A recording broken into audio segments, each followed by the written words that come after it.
Woe to you, O earth and sea. It's the Hop Nation USA Podcast.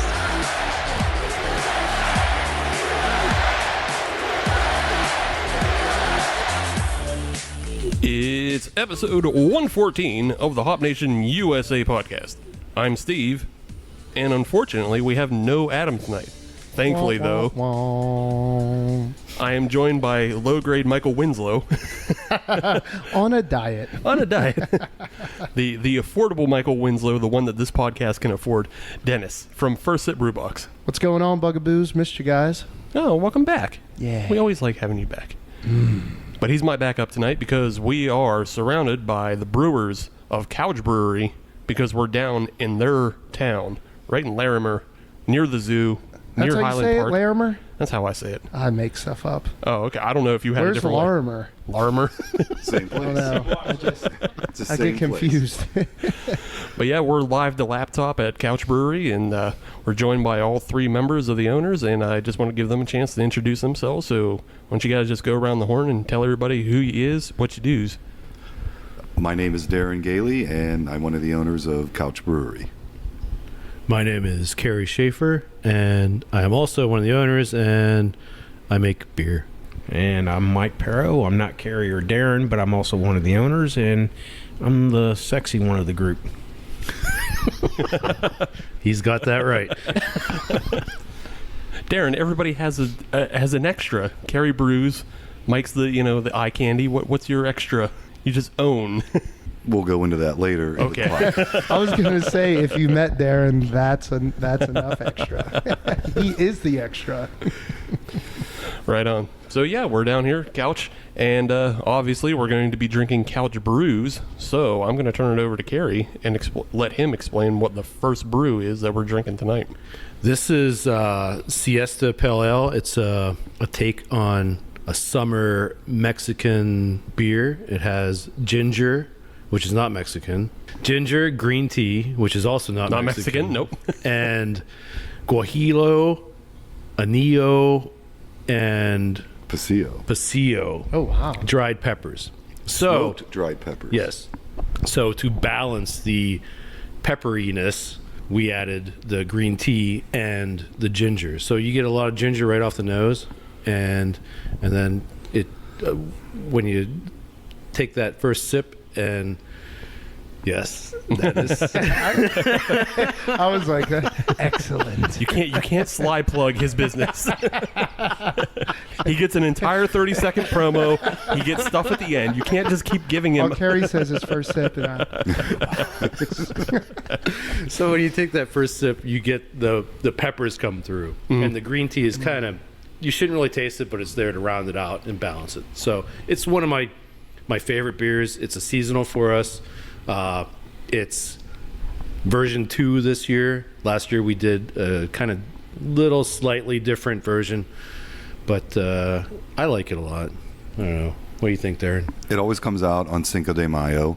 I love this beer because it's very complex. You can't put it in one spot. It's very crushable. I mean, it's not high alcohol at all. It is a great, what I call lawnmower beer. You can, after you're done mowing the lawn or at a picnic or a barbecue, this is a great beer to drink. So I'm very, very pleased with this beer, as I am with all of our beers. People Unique look forward beers. to it. Yeah, it's no one else is brewing something like this, so I think we're the few. But yeah, I love it. Most people, they usually, whenever they hear it's got peppers in it, they think it's hot and spicy. But on the contrary, it's, not spicy. You get the pepper, but it's not the heat of the pepper. And it's very drinkable. I mean, it's very unique. People drink it and go, wow, that's incredible. They just don't realize all the complexities to it until they actually take a drink of it and go, there's a lot to that beer. So that's why people come back for it all the time. There's really nothing that you can put your finger on. Like whenever you drink this beer, it's not like, oh, I taste the smoked peppers, or ooh, I definitely taste the ginger. It's almost like eating a very finely crafted meal. You don't taste the salt in the meal, or you don't taste the fishiness. You just taste all the goodness. And I don't know how Cary did it. We just do whatever he says, and we follow his instructions. And as long as we follow his instructions, we're fine. That trinity of peppers is actually really common in Mexican cooking.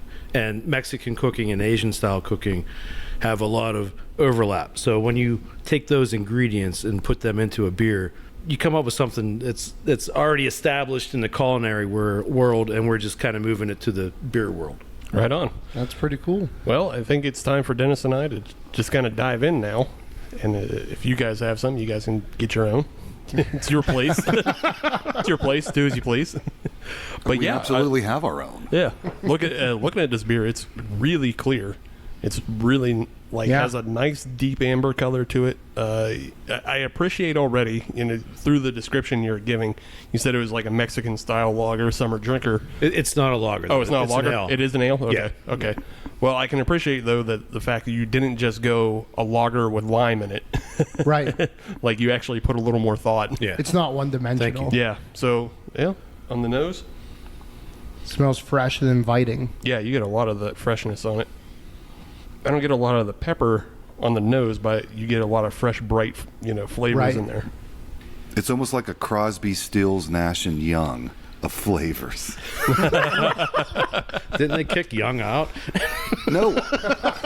I had this discussion earlier today with someone. They invited Young after Crosby, Stills, and Nash were formed. Yeah. But I have yet to verify that, because I always thought he was kicked out too, because he was a little nutty. Yeah, no, Young was after, but he also still might have got kicked out. Because they were three together, Crosby, Stills, and Nash. Yeah, and then Young came. You're Young was live later, on location but they still might have kicked him out after.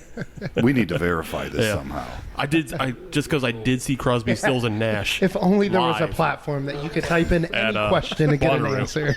Oh, really? Yeah. Did they still sound as great as they did back in the day? And I said, I don't know. I didn't see him back in the day. No, well, you can listen to recordings of them. Did you just call him old? Steve's like, I was watching Nick at Night reruns. I didn't see the original viewing of Green Acres. I thought Steve was a Vietnam veteran, man. He could be. I do not look that old. Look, I just got complimented at the beer store the other day, and somebody said I looked under 20, so... What? Yeah, I don't know. What's wrong with them? I don't know. I think the dude was actually just hitting... I think they were in Vietnam. I just think the dude was hitting on me, so... Oh, yeah. Well, you are a very handsome man, Thank Steve. you. Thank you, Darren. And your beard is quite majestic. Yeah. Quite cuddly. Thank you. There's a lot of beards around this table right now. It's true. There Actually, is a solid mustache. Yeah. I like it. Yeah, Cary has a solid 70s porn mustache. That is legit. Thank you, Dennis. Thank you. Gary's got a good Hogan mustache. Oh, yeah. Oh, he certainly does. I think it has to come down on the chin. Just a little bit more. Yeah. Oh, come down on the chin When was one of my Steve said favorite that, porns. I felt like Darren looked at you like it was the very first time. Oh, He geez. was like, he does. Yeah, brother. Yeah, brother. He does say brother a lot. He's always telling us to eat our vitamins too. And the amount of spandex shorts that he wears is inordinate compared to. Well, they're very comfortable. But I'm saying you wear them more than the general population does. Do you Well- really wear spandex shorts? Absolutely. That's badass. That's actually It's not pretty so cool. much a Speedo, and it's not like compression shorts. Just kind of in between. Yeah. Poor Yeah. Mike. Exactly what Hulk Hogan would wear. This is going off in a weird direction. Should we continue? I mean, we can keep going down this road, or we can find out a little bit more about your brewery. It's up to you. Steve is actually about- really good at segues, but he's okay How about we with do us this? making mistakes. Let's continue this and learn more about the brewery, and it'll be a fun little journey okay. for I everyone. like where this is going. So yeah, I mean, just to start out, like, how long have you guys been open? Like 2015, I think. 2015 is whenever we became incorporated as a business. Okay. 2017, in fact, we're just over 2 years old. Oh, nice. So our doors opened just over 2 years ago. Man, it's been 2 years already. You know, it goes by like, it feels like we've been here forever, and then like it also feels like, holy crap, we just opened up yesterday. Yeah. You know? So Damn, I remember coming down on opening night, the wife and I, you guys were running around like chickens with your head cut off, just getting so much stuff done.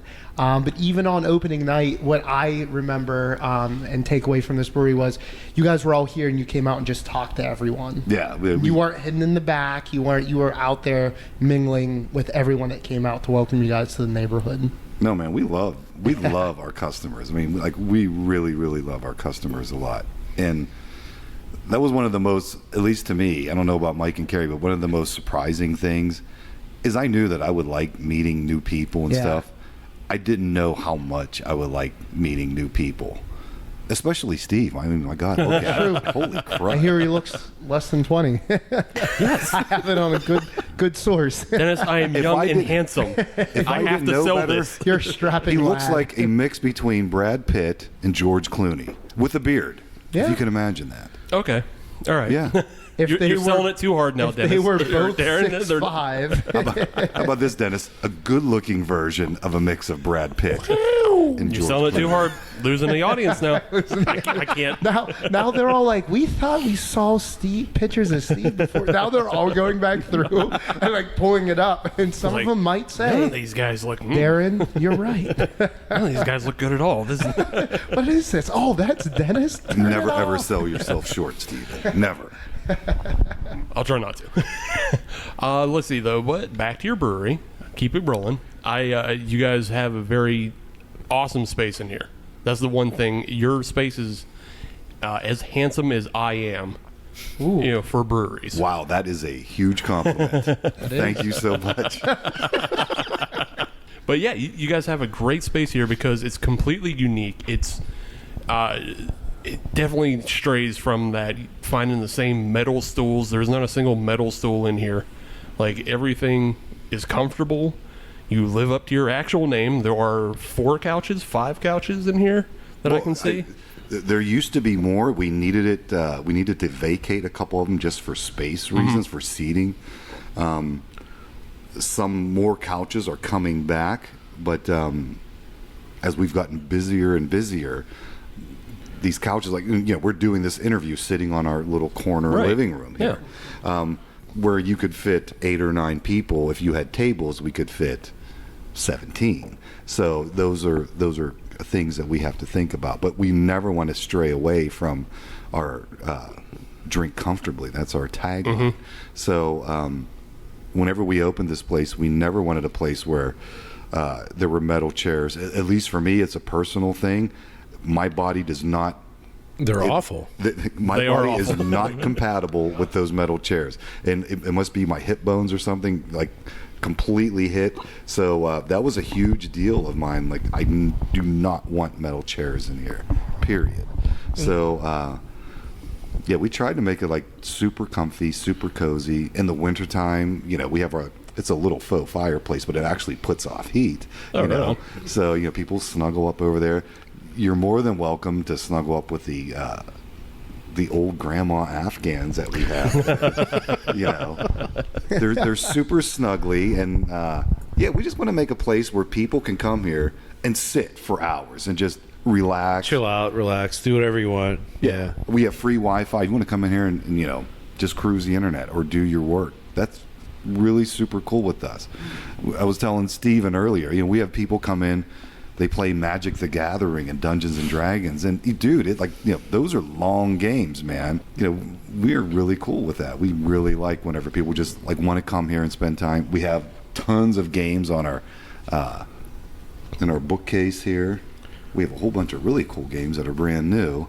We always do fun events. In our bingo nights, that really took off, and that's another reason why we had to get more regular seats in here, because we were filling up so much with the bingo nights on Wednesday nights. I mean, it's just an incredible good time. Everybody just comes in and has a blast. I mean, Dennis, as soon as he walked in tonight, he Dennis was here for a first sip brew box bingo. Yeah, so I gotta ask, part of this kind of inviting, I want to say homey environment that you've created is like, it has a bit of a throwback to the 70s, and a part of that is this giant bingo board that's the old school bingo board with just the lights behind it, and like Was this here, or No, did you buy it was not. Okay.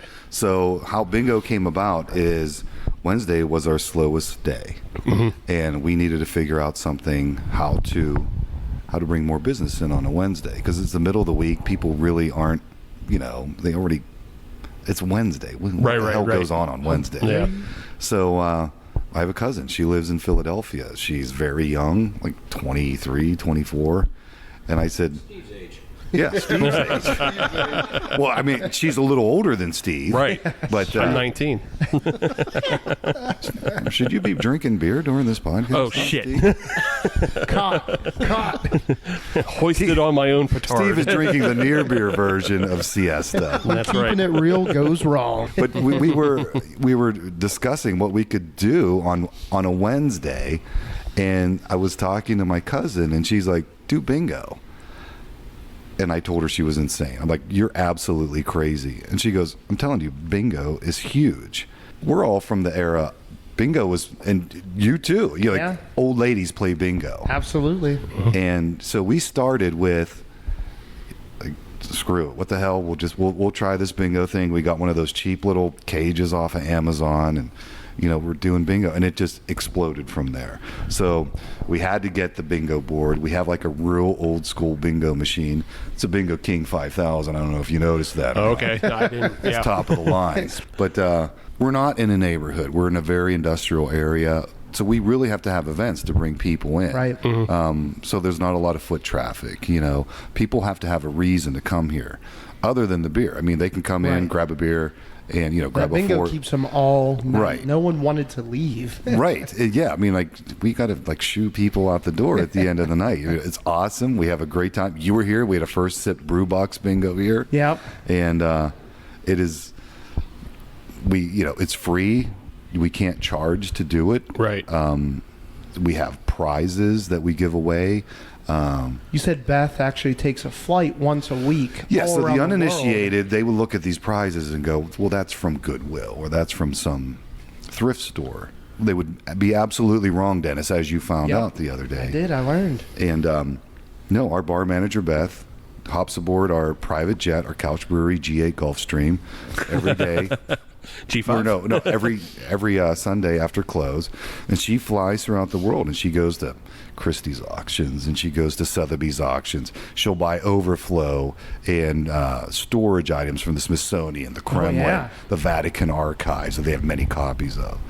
And sometimes she gets a lot of items that are one-offs. So as you can see over there, Stephen, I mean, we have a lamp with a little cherub underneath it. That's a new addition. Yeah, that's a brand new addition. We're giving that away. We also have a cat, a ceramic cat. And you would think, well, these are just things that people just give away.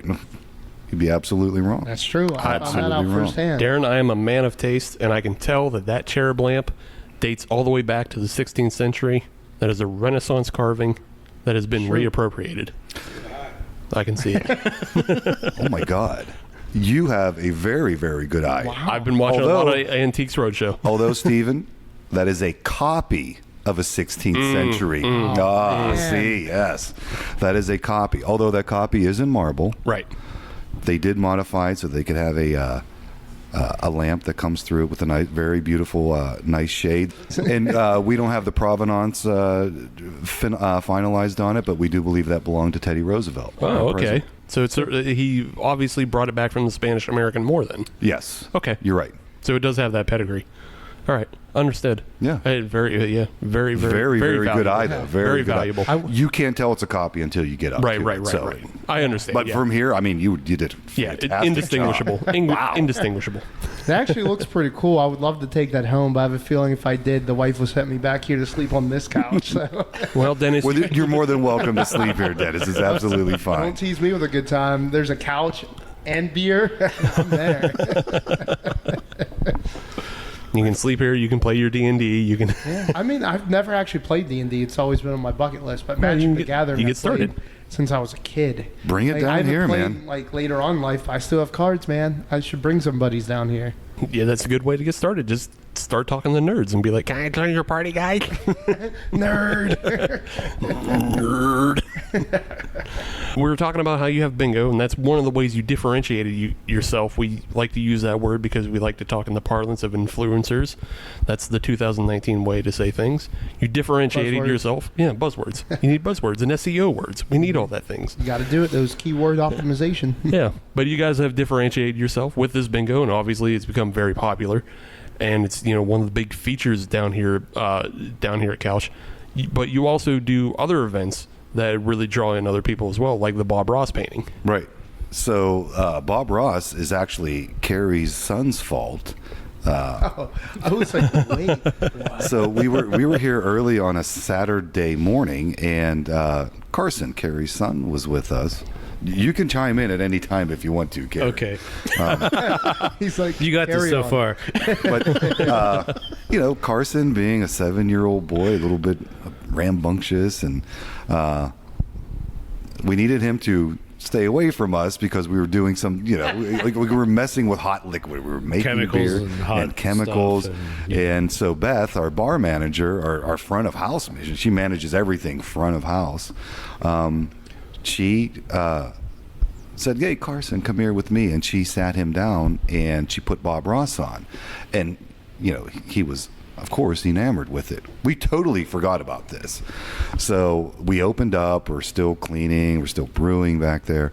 And we noticed when all of our customers came in, they were stuck right around the TV. It was like a little stadium of people just watching Bob Ross. And we're like, maybe we're on to something here. Absolutely everybody sits there and watches Bob Ross. Yeah, so It's that insane. is the Bob Ross TV. Usually 90% of the time Bob Ross is on there. And so we decided maybe we have like an art class or like a painting class. We found out, doing some research on the internet, there are actually Bob Ross certified instructors on the wet on wet method. Oh, okay. Like they paint just like Bob Ross. So we found one of them, Sandy Hughley, and we sell tickets to these events.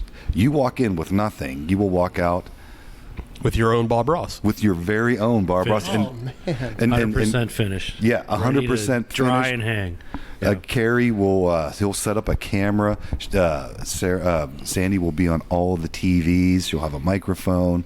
So and she also has helpers and stuff, and it sells out very quickly. Wow, that's pretty cool. Yeah. So we have that. We have trivia. We have all kinds of events. We love doing fundraisers for nonprofits here. Mm-hmm. So.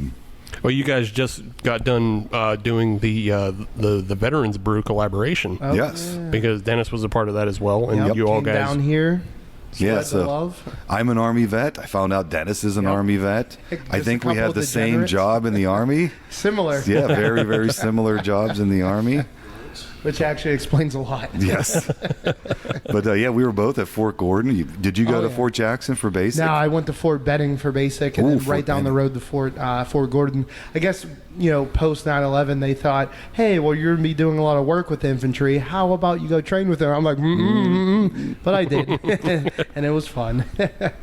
So, yeah, you guys have quickly bonded, and Yeah, now and you're. it was that event that you were like, hey, we need to come Yeah. down for bingo. You And guys then are now- Yeah, that was the Yeah. very first time that I met you. I'm like, Yeah. this guy's pretty cool, man. You guys are now Pittsburgh's #1 bingo duo, That's true. because I can't name a single other one. You know what? Sometimes if you're not first, you're last. There you go. Right on. So yeah, I mean, this space is really great, and the beer we've been drinking here, the Siesta, it's really different from what you would get from people usually just churn out a Mexican lager with lime that you almost never taste. On the other hand, this is an ale with ginger and peppers, and you like as I continue to drink it, like I wasn't getting a pepper burn. Like this is not a hot beer in any way. But I was getting kind of, the smokiness build up on my palate. I can just kind of taste, you get the flavors of the pepper in there, and then like everything else is fresh and easy drinking. It's just a really nice beer to just kind of sit down and, you already said, Cary, that it's just like a summer crusher. And that's what it is. Like we've been drinking a lot of these for the past couple episodes, but I'm not tired of them, but this is, right in my wheelhouse of something. If I'm tailgating, I drink this. Thanks, Steve. Yeah. Thank you. Dennis, thoughts? I definitely agree with that, Steve. it smells like a fresh, I can't even put a word to it, just a fresh bouquet on the nose. So it's very, very inviting. And as you drink it, I'm a big pepper fan. I actually have a small garden of about 8 different peppers growing out back right now. So I could definitely appreciate this. And you can taste, so if you think of like the skin of a pepper, how complex that is, how many different tastes you have, it really comes throughout the whole beer. So, I mean, I know there's not such thing as a healthy beer out there, but if there was, this tastes like it. I feel like I'm doing my body a service. It's got ginger, it's got peppers. Those are both healthy things. Dude, Yes. the check engine light of my body came has on. green and I tea, had to which is an drink it. antioxidant. Green tea, Yeah. also good. Yeah. So many flavonoids. Yeah. Buzzwords 2019. Buzzword flavonoid. Those Yep. are- Gotta use that. If you want so good. spicy, Dennis, take one of these home. Oh yeah, I tonight. love spicy. Oh yeah, we I think everybody on the show loves spicy. But yeah, all right. So that's one beer down, and we learned a little bit about Couch and the events going on here.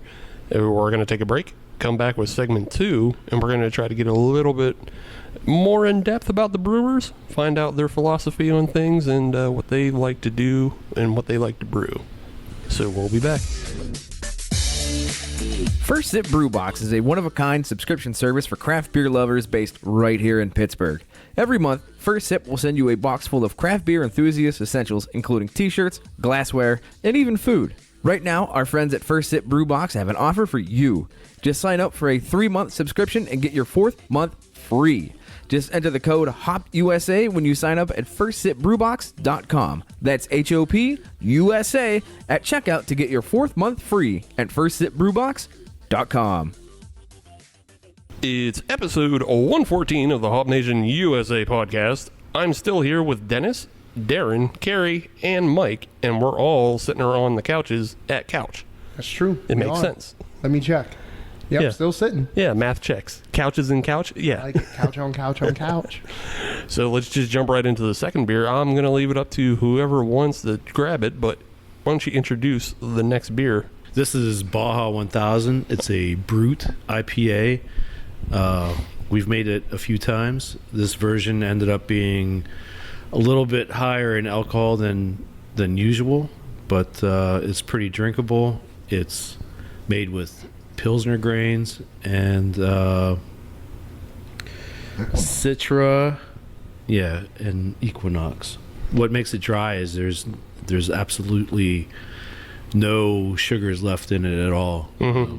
The yeast eat up every last molecular chain of sucrose that they can, so it's very dry.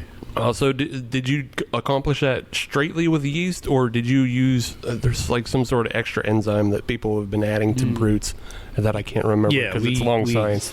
It'll finish like a regular beer will finish like 10:08 if you're lucky to get it dry. We add some enzyme and we get it. I think this one went down to 0.998. So Okay. we got it under 1,000. Right on. So that's what we call Baja 1000. It's Baja a dry 1000. IPA. That was one of those you created it, Yeah. then named it. Yeah, that happens a lot. Yeah. But it's a super drinkable beer. This one came out at 9.3. You would never know that it's a 9.3% beer. We had just got a new grain mill, and our efficiency went way up. And this was the very first beer that we brewed with that new grain mill. And we were all very, very astounded about how high the alcohol was on this one. Just kept going up. Yeah, so, but I mean, this is a deceptively crushable beer. People will drink one of these expecting to see some kind, or to experience some kind of alcohol burn or hum to it, and there is absolutely none, and that is all a testament to Cary and his patience. It truly is. Like, whenever this reached its final gravity, it was a boozy beer. Yeah. And Cary's like, just let it sit in condition. just let it mature. And I mean Yeah, Dennis, don't touch. you taste it now. I mean, it is a very, very deceptively, I don't want to say dangerous, but it's a very deceptively, It's sneaky. it's a very sneaky beer. We have a strange knack for making high alcohol Very, very drinkable beer. So if you're here in the wintertime, we have our Belgians, and we have our Belgians that come out. We have our I think our highest was 9.3 this year on the Belgians. Was that right? That sounds right. I'm horrible at keeping track of things in my head. Cary has to write everything down. But I write everything down. Our Belgians were all very high alcohol. I mean, they were all under 10%, but they didn't. They drank like a 4.8 beer, you know, and they all were exquisitely tasty. We saved Bombshell. Bombshell was like. We still get requests for Bombshell. We still had an outside request from one of our customers who that we distribute to, and he's like, do you have any more Bombshell? And I'm like, dude, that's been gone a long time. It'll come back in the wintertime. Yeah. You know, for me, and that's the key too, is like if I'm drinking beer, I want to drink beer. I don't want to, you know, taste like I'm drinking a mixed drink or something like that. And like even this one at 9.3, it's so deceptive because it's smooth. You don't realize that it is potent it is until you look at it and go, oh, I didn't realize it was that. But you don't get any aftertaste of the alcohol or anything like that. And that's one thing that, all the beers that we do have always been really smooth finishes like that. And you don't get that pucker face from having the alcohol burn with it. Right on. I think it's time for Dennis and I to take our drinks and see what we got going on here. I mean, looking at it, the one thing that I like about Brut IPAs is how amazingly clear they are. And wow, this looks like it's an HD. Yeah, it's super clear. You can see the tiny little bubbles coming from the bottom of it. It's still most of these are meant to mimic champagne, and this one does it pretty well because it's incredibly pale.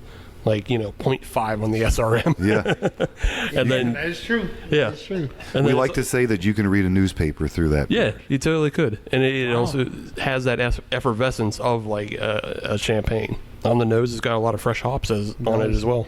Oh yeah, that's everything I remember. Yeah, you've had it before. I haven't. Yeah, this is one of the few times where we're trying beers where I've done some reconnaissance and you haven't. Yeah, you're ahead of me for a change. You had a very good night, that bingo night, the first at Brew Box. That was good. I'm happy it takes me like an hour and a half to break down. Yeah. But if you just look at this, I mean, the clarity of this beer, it is the exact opposite of a hazy. I mean, it is. Mm-hmm. I mean, it actually magnifies. Like I can see the prints of my fingers through the glass. Yeah, it acts like a lens. Refraction and magnification of my finger. The hops are really fresh on it, and it's. I don't find it as dry as some of the other Bruts I've had. Like some of the other Bruts I've had have been like dry to the point where it's almost like I don't know. You don't want to keep going back to it. Right. Whereas this one's like refreshing. Now, I know exactly what you're saying, Steve. There's been some that I've had that actually have left like a weird taste in my mouth. And, like it's so dry, it like sucks the moisture out of my tongue. Yeah. But this, it's super refreshing. I actually thought of a good name for it too. If you guys do a second version, call it the Sneaky Pete. Sneaky Pete. This guy will get you. You have 3 or 4 of these. I hope you're at home on your couch. Sneaky Pete was also one of my favorite porn movies from the 70s. I don't know if you knew that. No, I did not know that. Ron Jeremy, I believe, that was one of his first roles. Oh man, there's nothing sneaky about that guy. It's coming in high and hard, baby. He'll get you. Someone order a pizza. But no, this is also from the mind of Cary, man. I mean, we like to tease Cary and call him our delicate genius, but like he really is. What does that mean? I got it from Seinfeld, but George was trying to reschedule a doctor's appointment, and he wasn't able to. And George Costanza went off into some kind of rant that we can't disturb the delicate genius, which is the physical therapist. So me and especially our general manager, Beth, we always call Cary our delicate genius whenever we're talking about him. But like he really is. He's like a genius when it comes. Like Cary has hard lines on stuff where he won't cross. And one of them, we made a beer a couple years ago. It was a brown ale called Telly. Everyone seemed to enjoy it. Cary was like, no, we are I did done. not like that. Cary did not like that beer, and we're not going to make that beer again. We'll probably make another brown ale at some point. We'll do in a time. different brown. But he doesn't. So it wasn't the style. It was just. No, it was just that particular recipe. It wasn't up to the standards of our delicate genius. You know, now that you say that, Darren, I can see Cary going, "No, it's dead to me." Cary was a hipster long before that term even existed. like Cary is also a fantastic chef. I used to be. Now that Oh, I no, make no. beer, You I don't have time stop to being cook. a fantastic chef. No, you stopped cooking French country cooking because you were going through too much butter, and that was a dark day. It was a very dark day when you made that announcement. I didn't know there was such a Too thing much as too butter? much butter. Yeah. does not Everyone compute. knows butter If you're helps cooking your heart French. pump more efficiently. I would go up to Cary's and we would cook dinner, and Cary would make hollandaise sauce, and we would put it over everything. We put it over pork and sauerkraut. It is utterly fantastic Yeah, if you ever get yeah. the opportunity to do it.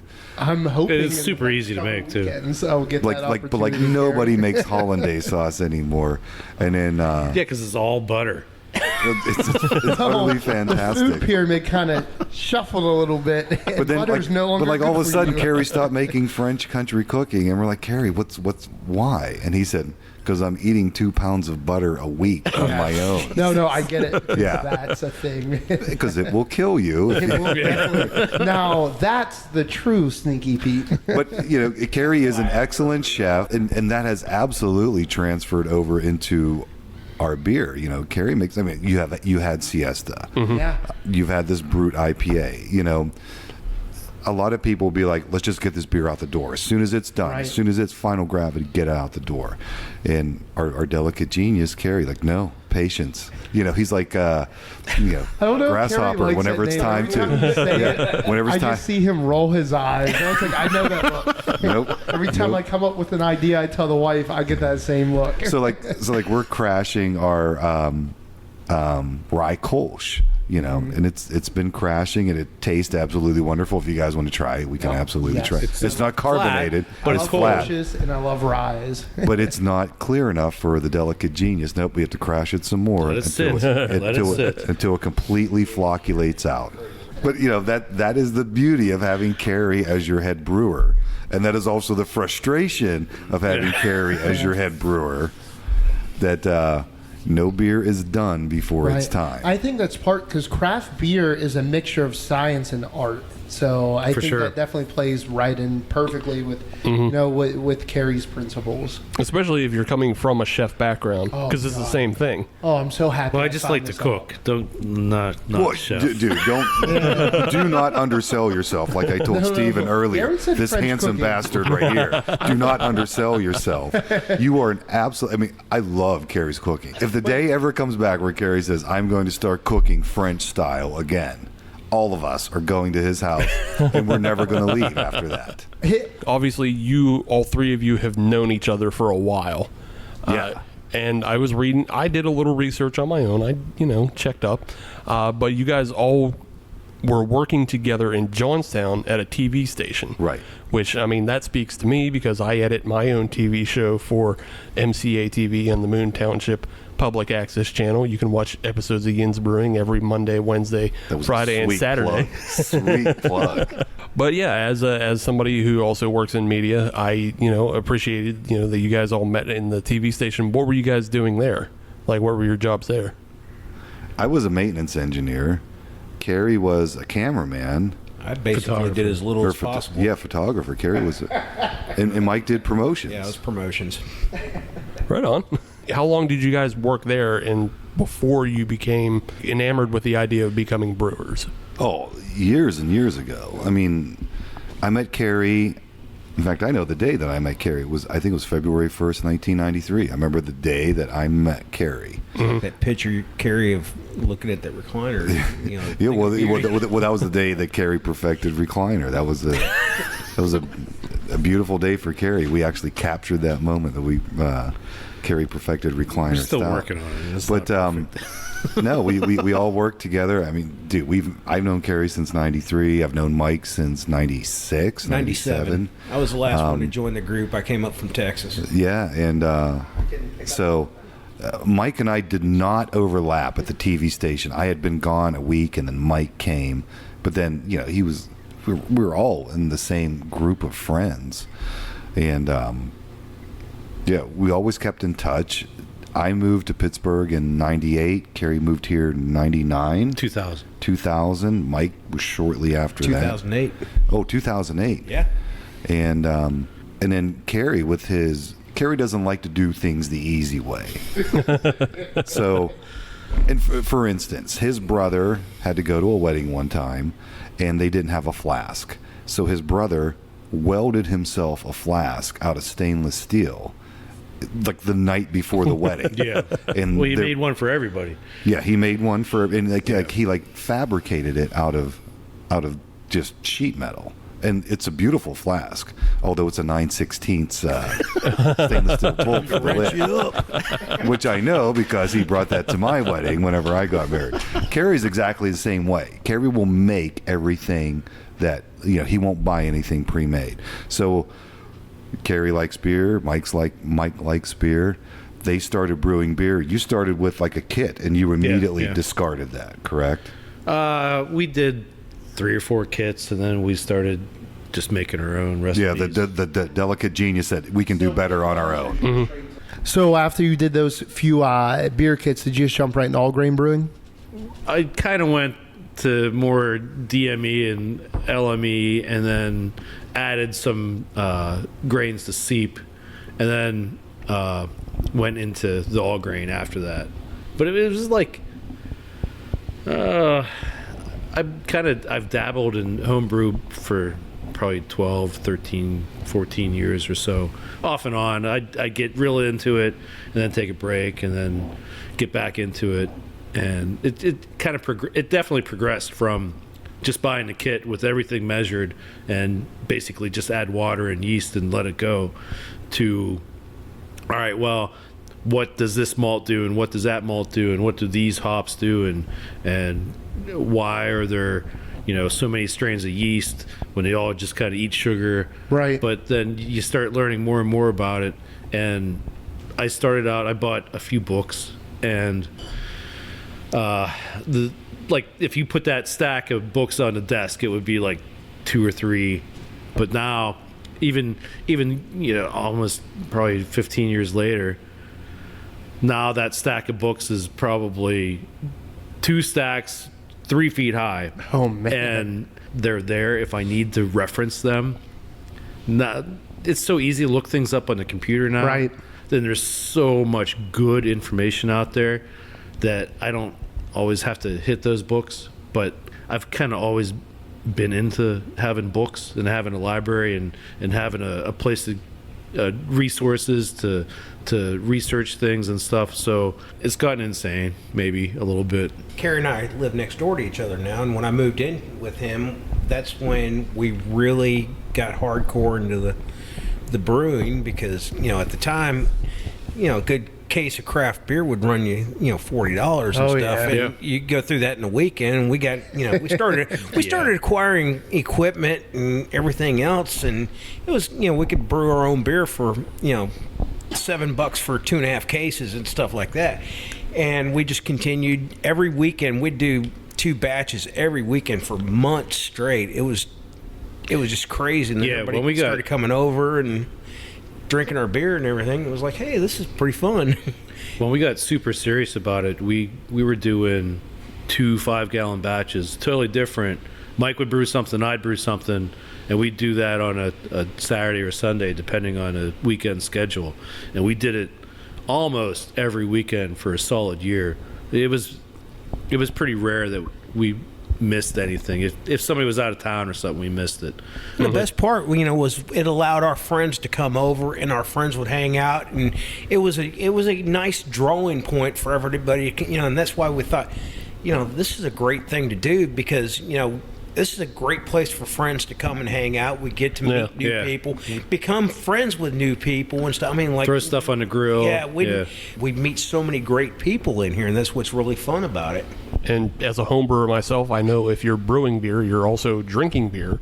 So if you got people coming over, they're trying what you're brewing, and then you're brewing more, and it's just a cycle. And one of my favorite things is always watching people drink your beer, because people can't hide their reaction. Right. You know, Yeah. you see it right away in their face if they like it or not. So to me, it's fascinating just watching that reaction. Do you remember what the first beer that you brewed that like really hit?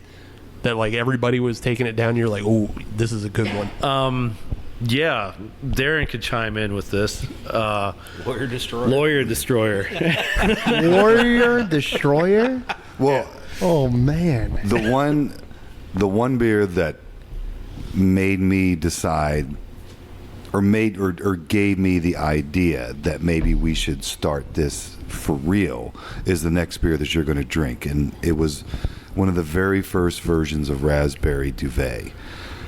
So Mike and Cary were brewing beer, and it was fantastic. You know, Mike was making the Mike Pero beer, the IPA with pear in Pero. it. Cary was doing his thing. So Mike was more the IPA guy. Cary was the more. If Cary could marry a stout, he would marry stouts. And it was absolutely wonderful. Your friends are giving you this wonderful, like, free beer, and Cary said, "Here, I want you to try something." And he put in front of me one of our.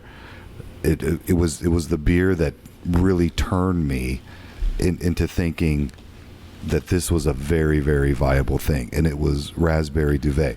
So it was a very early version of Raspberry Duvet. It was the first version of it. Yeah, the very first version. That's pretty early. Yeah, and Cary put it in front of me, goes, "What do you think of this?" And I drank it, and what were the first words out of my mouth, Cary? I think you finished the beer before you. Well, yeah, but the first words out of my mouth when I finished the beer was, "I think we could start a business on this." Yeah. Wow. What year was that? 2013. Wow. That sounds right. Yeah. Yeah, late 2013.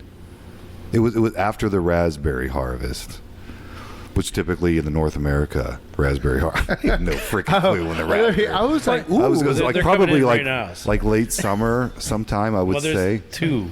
There's an early and a late. My girlfriend has a farm. Oh, okay. Plus, Is this plus from he your is a French delicate country genius, so cooking he would know that background? there's two harvests for raspberry. Plus, he has Google.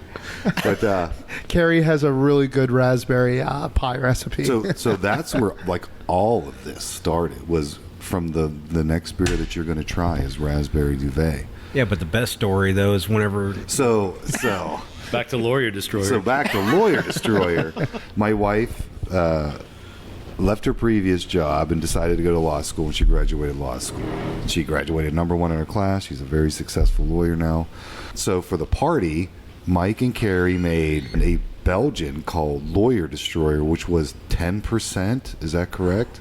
yeah, it was about 10%. It was basically it was just a Belgian triple, and then Yeah, it was because of what it did to everybody at the party, it became. But yeah. So so you had a lot of victims. so and we had coolers full of Sierra Nevada, Oscar Blues. I mean, everything. There was, and the beer that we brewed was out in the garage in this old GE refrigerator. So we had this big bash at our house. Mike and Cary brought down the beer, and everybody was drinking. Well, my brother-in-law stole a ton of Raspberry Duvet. Remember that? Yes. So, Chris, if you're listening, you son of a bitch, he stole a lot of that beer. He brought growlers down to a party, Oh, that's like premeditated murder. and like He all knew we what he had was were about to sixtels do. of. We had a sixtel of Lawyer Destroyer and a sixtel of Raspberry Duvet. They completely drank all of our beer. In fact, and one of the lawyers, Joe, I won't say his last name, so I don't want to embarrass him. He thoroughly loved Lawyer Destroyer, and he was singing Doors. He was singing the Doors, and I kind of remember that. Yeah. suffice to say, everybody had a really, really good time. Good. They all drank the homebrew. Well, and to And- Joe's defense, too, Lawyer Destroyer was once again one of those where you didn't taste the alcohol. Yeah, so it was kind of like another sneaky it was Yes. kind of like Baja 1000. Like, it didn't taste like a 10% beer. It was a Belgian triple. Yeah, but like after two of them, you really felt that, And it suffice it to say, everybody had an awesome blast. we were very happy with the informal market research that we did. Yeah. For us, and we're a couple years older than everybody else who's in this game. For us, beer was always a fun thing. Beer was always about fun. It was always about your friends and your family, and it was always about good times. Hanging out, yeah. Everything that we ever did was about, I don't know, for lack of a better word, love. We Right. People ask us, like, why do we get into this business? And, it's to make great beer. But for us, it wasn't. It was all about, like, that love, that camaraderie. Like, I love Cary. I love Mike. I love you too, brewing Darren. beer. I love that we have a business together. I love that we make new friends. I love that we are expanding and getting bigger. We truly have a lot of fun too. I mean, people come in and they get to meet us and start talking. People come in for a tour, and it's like they walk out going, "Wow, these guys are fun." It's like this podcast was be like an hour and 20 minutes. It's going to be 9 hours long. But like our beer tour is supposed to be 5 minutes long. It turns into like an hour beer tour, just like bullshitting and having a good time with people. Just from the time I've spent here, this is my first time here, but the time I spent here, and the way you guys talk about your customers, and the way you talk about your events, and the way you talk about the people you draw in, like, before we were on the mic, Darren, you were telling us about, how all the people who come to play bingo. Yeah. And it's really, I'm getting the sense that this is just like a neighborhood bar, but you also brew your own beer. Right. This isn't, it goes beyond, just like, oh, come on in and we've got, taps of Miller and Coors. We've got our own stuff, and we want you to enjoy it. Right. And so, yeah, I'm that's what I'm digging about this place is like, you have your regulars, and just getting regulars is a nice thing because you're not getting people who are just, fly by night or traveling or just, waiting for your next can release. You just have people in here who love your beer and, love talking to you guys. And like they're genuinely our friends. They're, I don't know if you can see it from here, but underneath that weird clock wooden thing. By the Cupid statue? No, next to the mirror, to the Below left the of the fish. mirror. Oh, below the fish. Yeah, below the fish. Should've below just started with that, like Darren. that weird clock. For everybody at home, this will make more sense to you if you come down. Yeah, it's like it's. Stop by and look at it. But there's a note there, and it was from one of our customers, Kyle, the bearded arboreal Kyle cat. I was not in here. Kyle was here, and he left a note saying that he missed me. Hey man, And like stuff like that. I'm like, dude, that really touches you. Yeah, this is absolutely. someone I never would have met unless we opened this place. The other day we had a couple that they're a younger couple that have they've been customers for a couple years now. Mike and Yossi, and Oh, yeah, Mike and Yossi's Yossi, they're awesome. she's due to give birth any day now, and they saw we were down here brewing, stopped in to say hi. It's Yeah, like people we weren't would have even never open. met. Like people just stop me. Like it's so goddamn wonderful to me. Like just genuinely beautiful, nice people. And I think the beer is like a byproduct of that. I mean, it's not that we're not serious about the beer. I mean, my God, you've tasted our beer. Yeah. It's Yeah. it's the real. The it's beer, real beer is the reason to come together, but it just facilitates. But like Yossi can't drink because she's pregnant. Right. They still stop down and Right, connect right. with us, and like I love that I part. think that shows that you guys are doing it for the right reasons, right? You're using craft beer as a catalyst to create these relationships. But unlike a lot of breweries out there, it's not a transactional relationship. A lot of the times you go in, you pay $5.50, $6, $7 Yeah. for a pint, and then you're like, "That's good beer," and then you leave.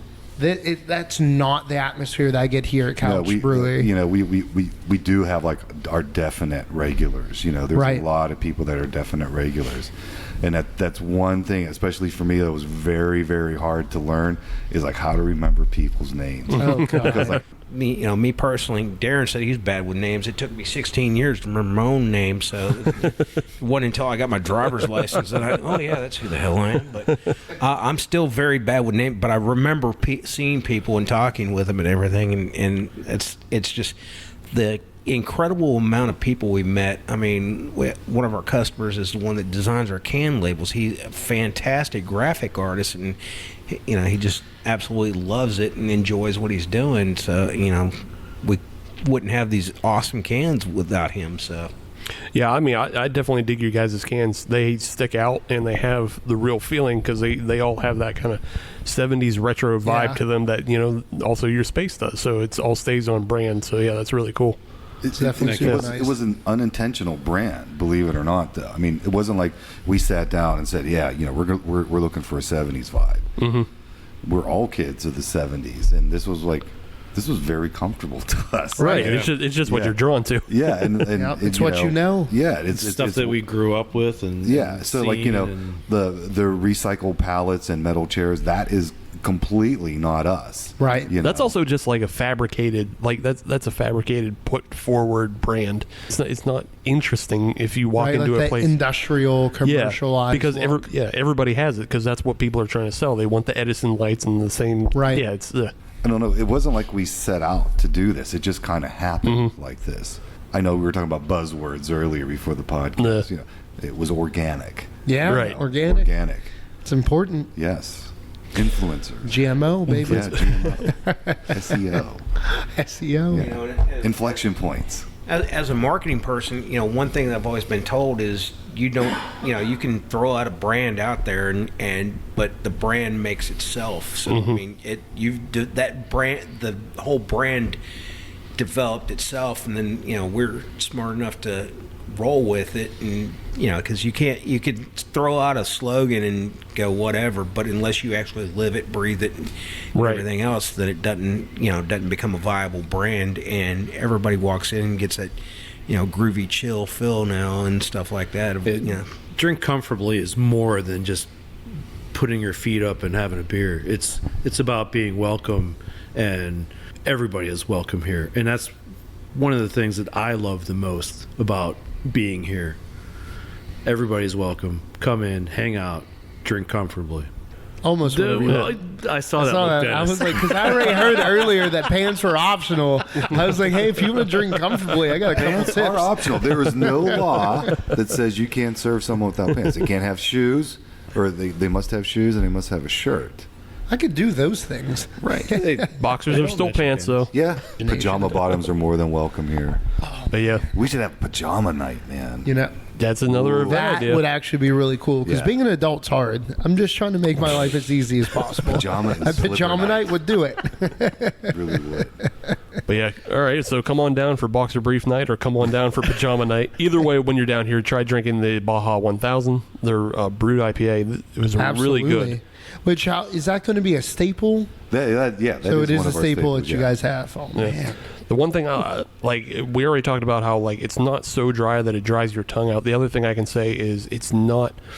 I think it's the Sierra Nevada Brut that it's super malty and weird. I don't know. It's unbalanced. Yeah, it's unbalanced and it doesn't work at all. But being that this is pretty much all Pilsner based, like you were saying, right, Cary? Yeah. Yes. And you don't get a whole lot of maltiness on it. You just get a lot of fresh hop, and it has that effervescence on it that carries through. And it's just a really good drinker. I definitely and it's easy agree, and 100%. sneaky. Definitely sneaky. So you get that fresh hop bouquet on the nose, but as you're drinking it, it's just so velvety, slick, smooth. Yeah. Oh God, you have 3 of those, you better be calling an Uber. Yeah, you have 3 of those, you're in trouble. But you can always take some home in cans, and then you'll Call be Uber safe. Eats, baby. That's what we're doing. All right. Well, I think we're going to wrap up segment 2, and we're going to come back with segment 3, and we're going to have a new game. Debuting a new game. Can't wait to hear more, Steve. Especially for the guys at Couch. So stay tuned. Segment 3, we'll be back.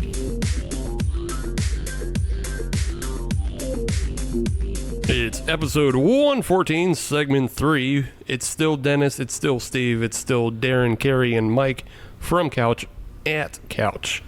So that means a third beer. Cary, go ahead. This is Raspberry Duvet. It's an oatmeal stout with a ton of raspberry flavor in it. It is the beer that really started Couch. Yeah, as we heard in segment 2, this is the one that really hit for you guys. So I don't know. Give me more. Like, how many raspberries? What's the ABV? What are you swinging in this one? It's a seasonal, so this is a newer version compared to last year. Of course, like every time I make a beer, I tweak it. We changed the malts up in it. We added more chocolate wheat malt and took out some like black patent. We had black prints in it before, so it's a lot of dehusked malts. There's a ton of oatmeal in it. Not as much as like a hazy IPA, but there's still a fair amount to keep it smooth. It's been a beer that I always look forward to brewing, and I always enjoy having, and it's a beer that I love to share with people. And it was completely different than all of the IPAs and stuff out there, that other ones were doing. So I like that we zig when everybody else zags. I like that everyone's releasing summer beers, and we absolutely do release summer beers. Yeah. And in fact, we're releasing a summer beer very shortly. It's a Heffy IPA. I don't know if anyone's ever made a Heffy IPA. But, we're the only ones releasing a stout in the middle of freaking summer. So bumping 90 degrees. And yeah, it's like, it was like 92, 93 degrees, and we're drinking stout. But, like, for whatever goddamn reason, it works, man. It works really, really well. One of the most refreshing things you'll ever have is Beth. She came up with the, basically a raspberry Duvet float. Yeah, you can so get this it's in the like, float form. put some ice cream in. Oh my God. Ooh. I just gained 10 pounds thinking about it again. Ooh, baby girl. Yeah, so like having this in float form. So let's all have a try of it. Yeah. I mean, anytime we review stouts on the show, it's pretty easy to just look at it and go, hey, it looks like a stout. I mean, it's hard to dark. get. Yeah. On the nose, though, that's where it really separates itself. Holy shit, there's a lot of raspberry coming off of that. You were not kidding about that puree. It is in here, is in there like swimwear. Yeah, there's a lot in there. So, time to take a taste. Yeah, that's refreshing. Yep, I see how you build a business off of that beer. Yeah. Yeah, that convinced me to chip in $5 that I'm worth. I'll give you guys tree fitting. That's a $6 beer you're drinking. Yeah. All right, we paid it off, Dennis. Yep. We did Build it. We did it. But yeah, that's really refreshing. It's light. It's not like heavily roasty or anything like that. It has that refreshingness about it. You can tell it's not a really thick, like syrupy in any way. It doesn't have kind of that burn that you get from a lot of really heavy stouts that are like all full of sugar and shit. But yeah, this is like really refreshing. You get a lot of the raspberry, both on the nose and on the taste. What did you say the ABV was on this bad boy? 5.25. So it's, whoa. If there is such a thing as a summer stout, Mm-hmm. maybe we invented something, a summer stout. Summer stout. I definitely think you're onto something because it's definitely, like Steve said, super refreshing on the nose. Just a wide gambit of raspberry flavors. Like I'm picking up parts of the raspberry I didn't even know existed before. Yeah, like the aftertaste, like the raspberry and chocolate aftertaste. There's no real chocolate in here. It's all chocolate malt. It's good. Malt, Yeah, it's all done with chocolate malt. and raspberry is a classic pairing. Right. They go. Right. They're amazing together. They just go hand Yeah. To keep your heart beating more efficiently. But you can see why I fell in love with this beer. This is good. Yeah, and to that end, it's also not like overly tart or anything like that. No. It's just kind of Right. it's nice and sweet and refreshing. But who in their right mind releases a stout in the middle of summer? Honestly, you say that, but I'm a big stout lover, and I go out of my way to find breweries that are. You guys, not many, not a whole lot. No, not a whole lot. But I think definitely I- really appreciate it. Yeah, I because think I had, hate like, waiting till winter. Maybe 5 at the recent Pittsburgh Beer Yeah, Fest. but most of them are somewhat towards like an original, like maybe an oatmeal stout, like a very true to form. Yeah. You guys are doing what other breweries wouldn't attempt to do during the wintertime, like a heavy flavored stout. But this is perfect. Like, I can picture, not me personally, but anyone who rides a bike. I don't. I'll drive a car. After you ride 10 miles, like getting off and just craving this, I think that's really on point. Thank you. You can look at the light on, hitting the glass and everything. You can see the red from the raspberries even. It really shines through. Even as dark as a beer that is, you can still see the red in the head on it. It's a delicious beer. I mean, our goal is to have a wide variety of drafts to offer people. Mission complete. Thank you. And we're always going to have a stout. Whether it changes or not, we're one of those lines is always going to be dedicated to a year-round stout.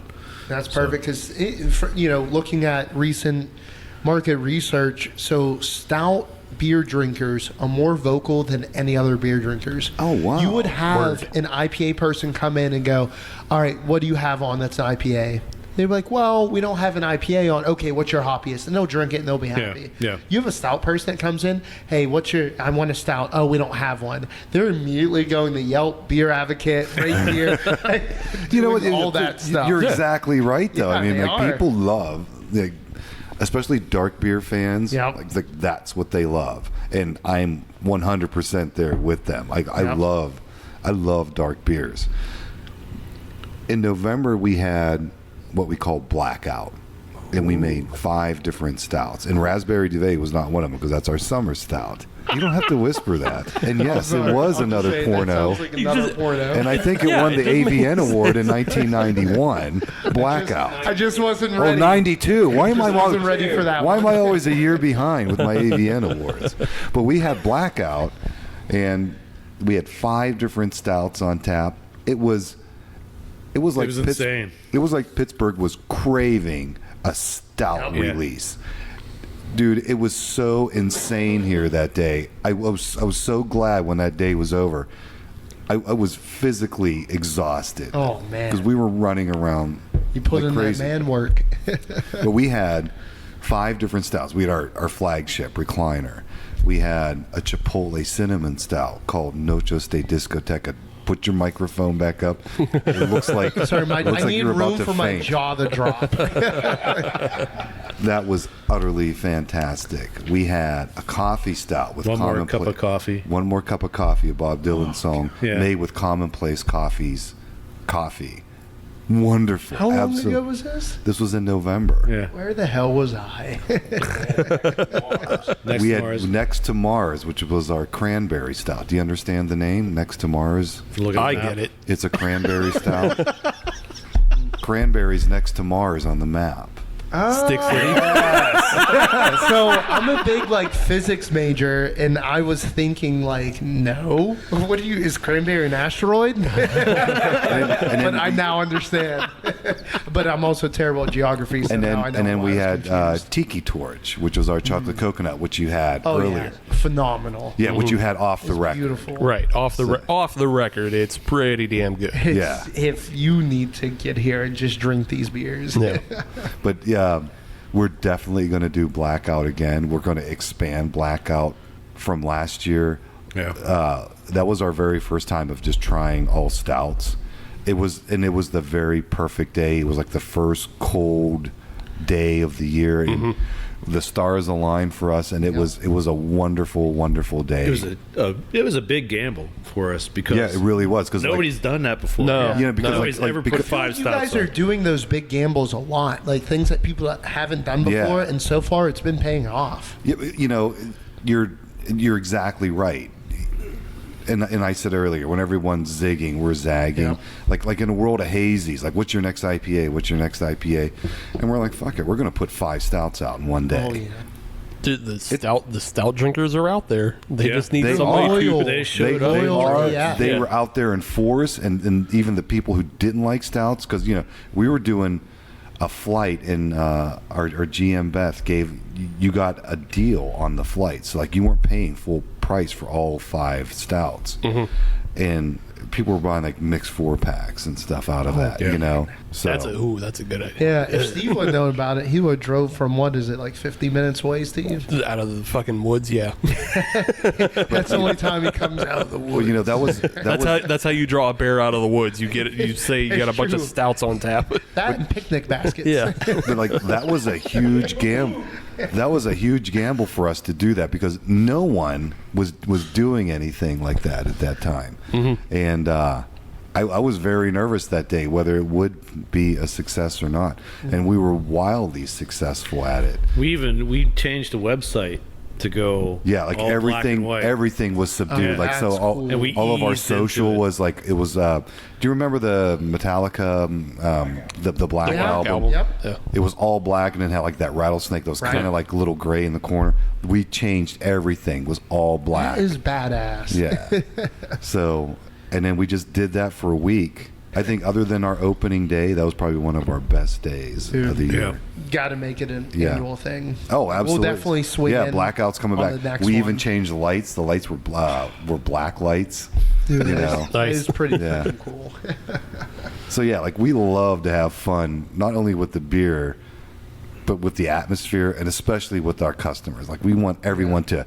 Your brewery's got to be about something. It's not got to be about standing in a line somewhere, or you know. We want people to come here and just be with one another. And, Right? People go to work, people go home, people need that other place to hang out. Yeah. And we Right. want to be that other place. Somewhere Right to drink comfortably. Yeah. It's like a movie when they randomly say the movie Sudden death. title in the movie. Yes. Well, you guys said you like having fun, so it's time we play a new game Let's do it. here on the Hop Nation USA. Should we take our pants off first? However you get comfortable. I already had mine down. Mike's ahead of the game on that, but that's not the game. The game is not how fast can you take your pants down. That's a different game. That's a later game. That's the last game we played with Dennis last time he was here. And I won. It's the last time we do that in the parking lot Thursdays at 10:30. after close. Oh boy. Thursdays at 10:30. How fast can you take your pants down? But no, the game we're playing is called Mashed. Ooh. Yes, Mashed is analogous to Chopped, if you've ever watched that on the Food Network. Yes. We're going to do some theoretical brewing, though. In Chopped, you get a basket full of ingredients, and you have to cook for either lunch, dinner, or dessert, however it goes. Mashed is a little different. We're going to give you a scenario, and we're going to give you some restrictions, and then you're going to tell us the beer that you would brew for that event or scenario. And you're each going to go around, and then Dennis and I are going to judge all three of you on your response. And we're going to award points, and we're going to see who is mashed. Christ, since my So wait, idea of fine so cuisine is before McDonald's. we start this, Yeah. are you asking us all the same question, or do Yeah. we all get different questions? No, you're all going to get the same scenario. So the last guy is going to have more time to think than the first guy. That's true. So we're going to need do all two the time scenarios, to and Okay. then first time we'll start with you, Darren. and with the middle guy always gets the same amount of time. Yeah, middle guy always gets the same amount of time. Well, rotate do it you want- around, go this way. Do you want Cary to go first all the time since This he's the isn't head brewer? communism, Darren. Not everything No, it is the doesn't matter. same. It doesn't matter. I'm comfortable in my own skin. All right, then. So, the first scenario I'm going to give you, though, is there's a wedding in September, and the groom is from Pennsylvania, and the bride is from Hawaii. What beer do you brew to represent both states and celebrate the wedding? It's kind of easy but hard at the same time. I love Hawaii. I've I've heard been that there 3 before. times. One, in my mind, I have to have mango and coconut in it for sure to represent Hawaii. And if you could also capture, Hawaii has like a sweetness to the air, and I don't know what it is. I don't know if it's like the sea and the flowers and the vegetation. If I could capture that sweetness of the air, and then from Pennsylvania, oh wow, that's a good question. Other than putting halushki in it, which might actually work, but there's a lot of malt production in Western Pennsylvania. CNC malt being one Yep, of them. absolutely. I would absolutely use CNC malt as my base malt and flavor malts, and then from the state of Hawaii, I would absolutely use mango. I would absolutely use coconut. If I could figure a way to put poi in there or taro root, I would certainly do that as well. But so that's my. Damn, I'm getting thirsty again, Steve. That's my version of mashed. Do you have a style for the beer? It would be like a fruity ale. I would add all of the mango. I would add the coconut post primary fermentation. In September, it's now July. I have plenty of time to let that stuff sit and let those flavors melt together. I think that would be a nice beer because I think mango and coconut would go wonderful together. Alrighty, Cary. All right, I would do. Is this a early September or late September wedding? Get Green Day involved. Just wait when September ends. You are such a beer nerd. I think I know what Cary is shooting for. I'll give you a late September. Late September. Well, I had one thought, and then maybe a second thought. The first thought was a pumpkin, but it's not going to be quite pumpkin yet. Pumpkin will be late Oh wait, October. I thought pumpkin came out in August. Doesn't everybody release pumpkin beers in August? Yeah, mostly. Anyway, I would do a tomato goza. Oh, God. Tomato damn. from Pennsylvania, and a goza has that salt, and that would be the ocean from Hawaii. Oh, you son of a bitch. Simple. That's it. You magnificent son of a bitch. You are a beautiful man. Yeah. Whoa, hold on. What kind of tomato would you use? Don't say beefsteak. Probably Roma. It's a good tomato. Yeah. More flesh. I've than never heard someone seeds. say, that's a good tomato. It is. Romas are wonderful tomato. Any heirloom I would have taken as well. Huh. Plus salt and tomato or perfect. Yeah. Would you throw some basil in that beer? Yeah. You could propagate it all season, so. There is a huge Asian population in Hawaii. They use a lot of basil or some kind of Asian spice. Oh, you go off the culinary Oh, that's a side good of it, idea. too. Yeah. I went totally generic, tropical island. Oh, no, I'd drink it. But what like- you like- came up with. But like Cary went in depth. That's like this. This guy was over there This thinking. is the chef side of Cary. Damn, going get into it. delicate genius. Yeah. Stole my idea because I'd written it on a piece of paper and showed him what I was going to say, and then he took it. To be fair, Mike, you wrote it Yeah. on a napkin, okay? If you write it on a napkin, it's fair game. It was sanitary. That's all right. You know what? Why don't we do that beer? We should. Yes. That, honestly, it sounds freaking delicious. Who the hell makes a damn tomato beer? No one. Nobody. Never had it. You know what? Cut this out of your podcast so that no one hears that. I'm not cutting it out. There is a spaghetti goza out there. Oh, there is a spaghetti goes There out is a there? spaghetti goza out there. I believe it was just at the GABF this year. It was tomato, oregano, and I believe basil. Well, we are it's putting happened. dibs on the tomato Hawaiian Yeah, beer. it's happened, but it's not happened here. So there you go. You guys can be the first East Coast, because I think that one was from the Midwest. I can't remember the name. It's one of the Chicago breweries that does a lot of weird herbal shit, though. So I don't know. I'm looking for somebody for confirmation on what. You mean like herb, like weed? Not that kind of herb. No, that's all Lagunitas. That's all Lagunitas and two roots that fuck around with that herb. All right, Mike, you're up. We gave you enough banter. You've thrown away your napkin. You should have had a new idea by now. What do you got? For the Hawaiian, I'd have to go with. I'm an IPA guy through and through. I mean, granted, I love this raspberry Duvet stout, but I am one of those guys that is an IPA fiend. So I would have to do like a pineapple IPA, but it would be made with water from the Three Rivers. So you sure it's not a stout? That might be a stout. Or at least a brown ale. Yeah, at least minimum brown ale if you're going to. Honest to God, when I lived in Texas, the first time I ever came to Pittsburgh, I wanted to go to the point and get some bottled water and take it back to my house so I can do like the priest on Sundays. Here we go, Steve. That would have been your last Sunday if you you did that. It'll probably burn the house down. I like the idea of going super citrusy, pineapple-y. It's good though. Yeah. Pennsylvania grains and all that stuff. Yeah, you got to use the Pennsylvania water. Iron City. Yeah, Iron City was brewed by steel workers, and you had to have a steel gut to be able to endure it. So they're all right. They live long enough. They feeling good. So it'd definitely be some, a pineapple-y IPA. Were you pleased with our answers? Yeah, Darren, I liked your idea. You had, a bit of a classic take on things. You're sourcing things locally, so I liked your idea. But Cary has definitely gone the experimental route. So we'll see how all that shakes out at the end. But for now, you guys are on to your second scenario, and I'll let Dennis present his idea and what beer he wants to see from you guys. Alrighty, so as you guys have probably picked out, I'm nerdy, I'm weird. For my army time, I'm like a survivalist. So we're about to dip right into this scenario. So you were setting out to travel across the ocean. Before you set sail, you must brew a beer that will give you electrolytes and fight off scurvy. In case you get lost in the open ocean, what beer do you brew?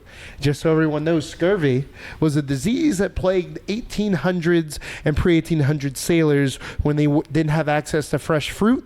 They had a vitamin C deficiency, which caused a heavy bleeding of the gums. And if you had any wounds, which pirates were accustomed to, if they healed, they would unheal because vitamin C is what pulls the healing process in your body together.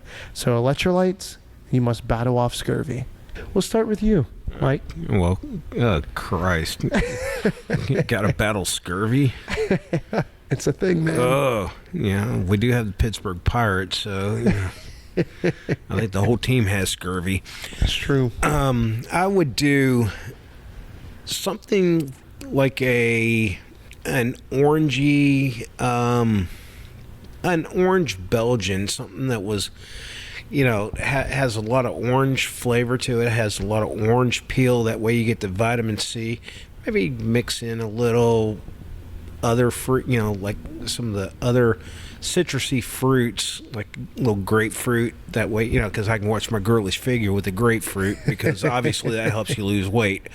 So I would say like a orange grapefruit, a Vit, something like that. Something that's light, has, easy drinking, because you're going to be setting sail all day in the hot sun. You're going to be, unless you're going the route of the Titanic, you're going to be in the heat. So definitely something light and refreshing that you could drink a lot of. Sounds tasty. Yeah, I think I'm going to go try one now. I'll be right back. So an orange grapefruit Belgian is what you're going for. All right. Any comments, Steve? I mean, smart thinking. He's got the citrus in there, and he's thinking about the hot sun. So yeah, you're a front runner of being the first one. Absolutely. I'm finally in first. Damn it. Cary, your thoughts? I would make a brass monkey. You can't just take somebody else's. Drink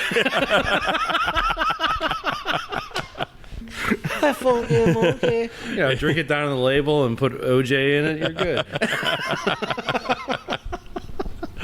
I would do a serious West Coast IPA with a ton of Cascade, because the Cascade has that grapefruit flavor.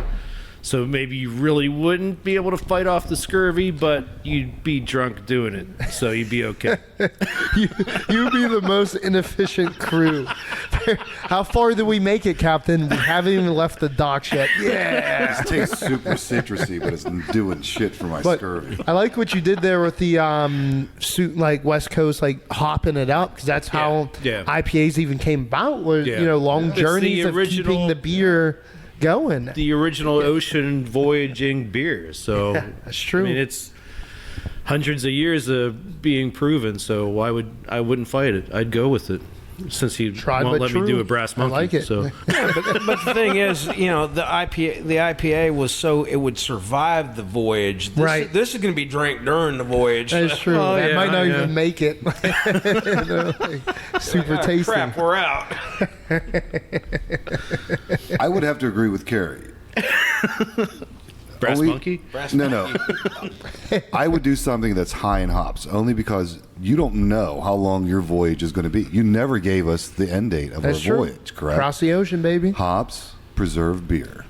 However, citrus isn't the only thing that provides vitamin C. Talking Whoa. dirty. Yes, I am talking dirty. Strawberries, cherries, broccoli. I did some cheating while we were waiting for You use the Google winter machine. squash would be yes. However, winter squash, for whatever reason, that stuck out at me. And so, what are some winter squashes? Butternut squash would be a nice squash. Pumpkin, of course. Acorn squash. Acorn squash. I love the taste of acorn squash. My mother makes it with butter and brown sugar and roasts it in the oven. Damn. Now imagine that. A beer, a nice ale with that, a nice hoppy ale with that butternut squash with brown sugar and butter flavor to it. The only thing is, what kind of hops would you use? In my opinion, I think Equinaut would be nice because Equinaut's got like that nice tropical, that pineapple-y papaya type thing. I think that would match nice. Citra, everybody's using Citra. Everybody's using Willamette. What style would this beer be? Ooh. If I could, I would make it as funky as I could. Sour. I would make it a sour. I would make it a goza. I would make it a saison. I would make it something because I love. Did you say you're gonna make a sour goza saison? It's in that style. It would either be a sour. It would be a goza. It would be a saison. Something that's super funky. Saison would probably be my choice. I like saisons because I love cheese. The funkier the cheese, the more I like it. And that's why I like saison. That might pair well on the long voyage with whatever dried meats or whatever that they have. That might be whatever other stuff is going bad. Huh. They'll all taste the So same. would the brown sugar end up fermenting out as well? And if so, The brown sugar would end up fermenting out. maybe you use insulin for hops. Perhaps. that beer's going to give This you is all diabetes. theoretical, Michael. This is all theoretical. So I think through Or would you rather us say we'd like to make a hazy IPA with that? no, I'm personally I'm kind of done with those. I mean, they have their place, but I've had enough. So, Am I out of the negative numbers yet? you were never in the negative numbers. Oh, through the first round, we did go with Cary. Of course you did. Our delicate gene. He had his experimental thinking cap on. He kind of impressed us with thinking the Roma tomatoes, rather than fruits coming from Hawaii, he took fruits from Pennsylvania. It sounds absolutely delicious. I think we may have to dabble with that one. Yeah, you may have to dabble Cut with that out because someone's going to steal that from us. Just put a long B. But we second place in the first round we gave to Darren. Your idea.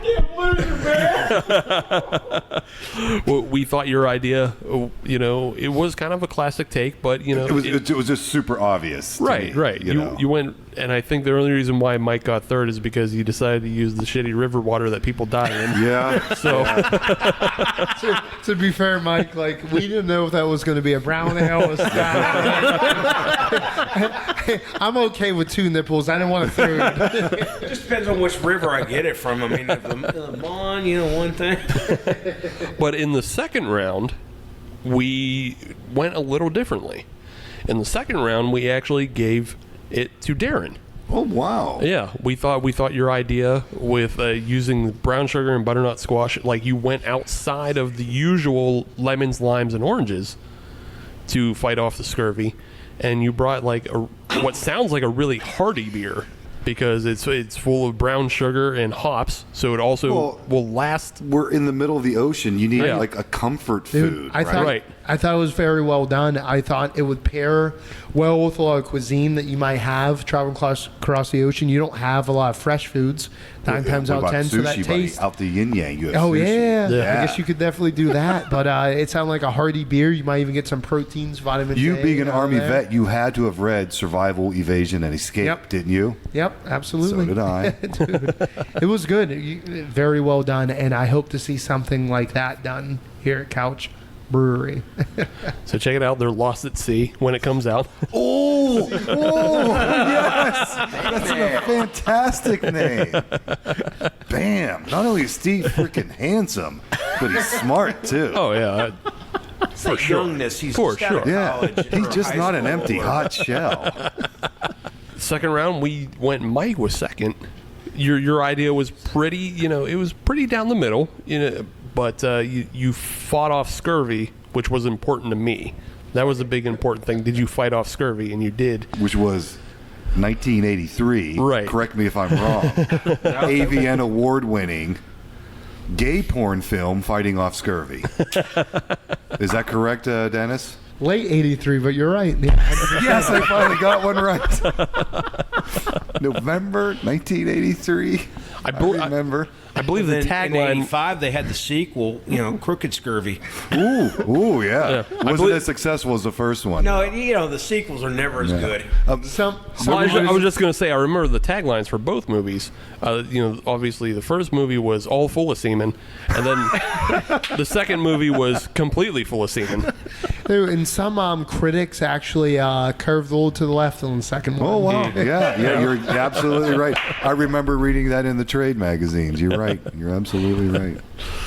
But unfortunately, things you can learn on Hot Nation USA. Oh, yeah.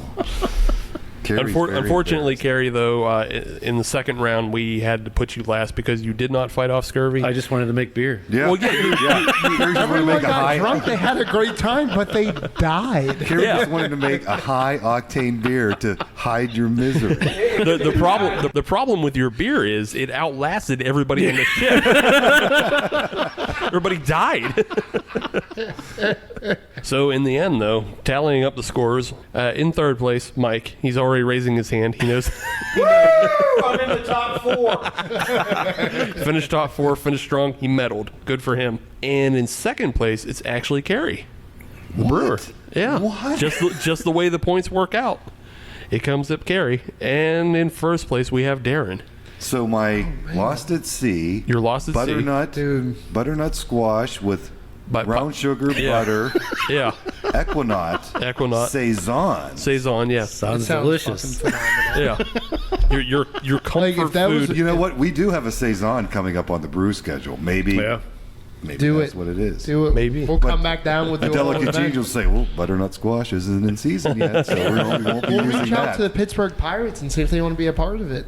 Lost at Sea? Lost at Sea. I don't want to be associated with that. Well, one, they're so lost in That's baseball. smart. So. That's smart. I wouldn't want to be associated with the Well, Pirates. who knows? They might get on something. No matter I still how love they the are, Pirates, I still though, love man. like hometown Yeah. teams. Like, I love going to the stadium. I mean, even if you hate baseball, you have to love going to that stadium. It's beautiful. it's a beautiful down there. stadium. Yeah. Beautiful down there. Yeah, they it's know one how of the to best make parts in the money. nation. Like, I'm not going to say they don't. All right. Well, we gave out our medals for the mashed, and it looks like Cary and Mike were mashed in this one, and Darren is our champion for this episode. We call them sea may- mash. Yeah. Well, maybe we'll come back in a future episode, give them another chance, give them some more scenarios, or Yeah. maybe somebody else will compete. We'll see. Who knows? That was fantastic. That was a great. I love that. Thanks. Yeah, it thanks. was fun. Yeah, give us a scenario. Yeah. But now that you guys have gotten your medals, I think it's time that we start giving out medals for the beers.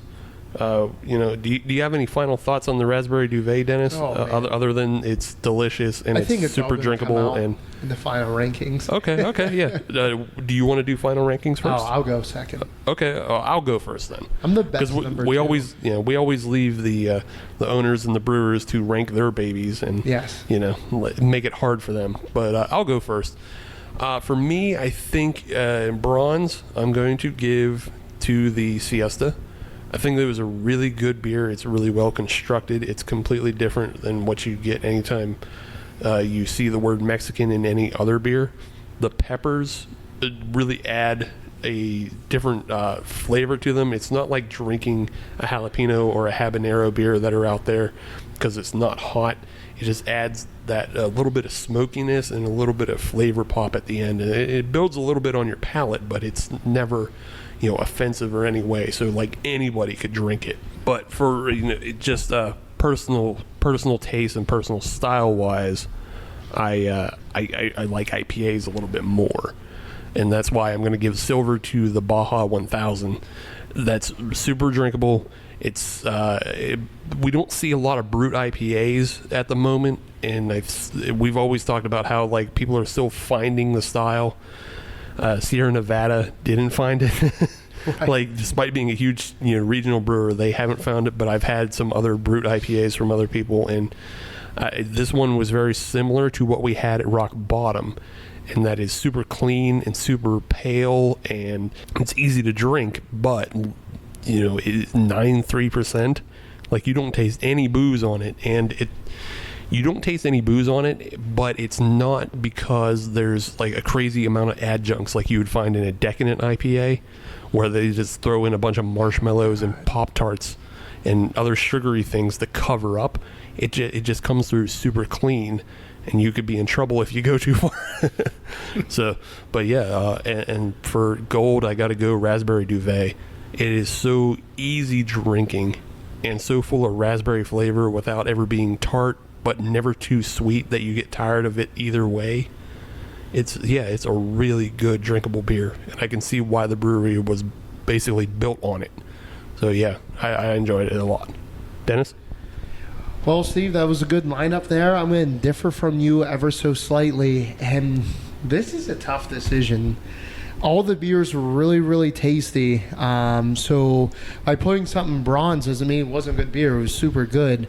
So, like I said, this was a little tough. But I think for bronze, I'm going to have to go with the Baja 1000, a.k.a. Sneaky Pete. Only because, it was a very good beer, very clean. Like I said, you had 3 or 4 of those, you're going home a happy person, like without a doubt. But in the silver category was going to be the Siesta, only because the flavor profile, and I thought it was very, very complex as far as how everything layered the different peppers. It was just so tasty, and I loved Darren and Cary's statement earlier that it's a great lawnmower beer, like legitimately. I don't cut my own grass, but if I did, I just pay too much in the townhouse. People are, but I will drink it and watch people cut the grass. Like without a doubt. That's still a lawnmower beer, then. Yeah, technically it's still a lawnmower beer. It is so good, and it's refreshing in the fact that it's not like every other pepper beer out there on the market, so I definitely appreciated it.